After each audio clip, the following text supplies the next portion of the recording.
Hello friends, welcome to my YouTube channel I way to explore. चलो सांगମାନେ ଆଜି ମୁଁ ଆପଣଙ୍କୁ ଦେଖାଇବି ରବର ଗଛରୁ କେମିତି ରବର ସଂରକ୍ଷଣ କରାଯାଏ ବା ରବର କେମିତି କଲେକ୍ସନ୍ କରାଯାଏ ମୁଁ ଆଜି ଆପଣମାନଙ୍କୁ ଦେଖାଇବି।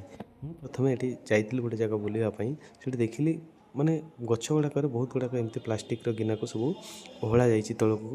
ଆଉ ମୁଁ ହଠାତ୍ ଜାଣିପାରିଲିନି ଏଠି କ'ଣ ଏମିତି ଗଛ ଗୁଡ଼ାକରେ ଏମିତି କ'ଣ ସବୁ ଗଛରେ ଏମିତି ଟଙ୍ଗା ଯାଇଛି ପ୍ଲାଷ୍ଟିକ୍ ଗିନା ଗୁଡ଼ାକୁ। ତାପରେ ଯେ ମୁଁ ଯାଇକି ପାଖରୁ ଦେଖିବାରୁ ଯେ ଏଠି ରବର କଲେକ୍ସନ୍ ହେଉଛି। ତ ମୁଁ ଜାଣିପାରିଲି ଯେ ଏଗୁଡ଼ାକ ରବର ଗଛ। ଆଉ ରବର ଗଛରୁ ଯେହେତୁ ସେ ଯେଉଁ ତାର ବକଳଟାକୁ ସବୁ ଛୁରୀରେ କଟା ଯାଇଛି। ଆଉ ସେ ଛୁରୀରେ କଟା ଯାଇକି ସେ ଯେଉଁ ରବର ଯାଇକି ସବୁ କ'ଣ ହେଉଛି ନା ସେ ଯେଉଁ ତାର କ୍ଷୀରଟା ଯାଇକି କଲେକ୍ସନ୍ ହେଇକି ଗୋଟେ ଜାଗାରେ ରହୁଛି। ଆଉ ସେଇଟା ହିଁ ଆମ ରବର ମେକିଂରେ ସେଇଟା ଆମକୁ ହେଲ୍ପଫୁଲ୍ କରୁଛି। ଏ ଦେଖନ୍ତୁ କେମିତି ରବର କଲେକ୍ସନ୍ ହେଉଛି। ଆଉ ତା ସବୁ ପ୍ରତ୍ୟେକ ଗଛରେ ଏମିତି ଚିରା ଯାଇଛି।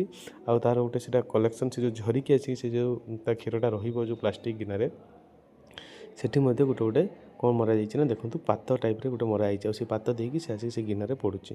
ଆଉ ସେ ଗିନାରେ ତା'ର କ୍ଷୀରଟା କଲେକ୍ସନ୍ ହେଇକି ରହୁଛି। ଆଉ ସେଟାକୁ ସେ ବାହାରକୁ କ'ଣ କରିବେ ନା ସପ୍ଲାଏ କରିବେ ର ମେଟେରିଆଲ୍ ହିସାବରେ ରବରର।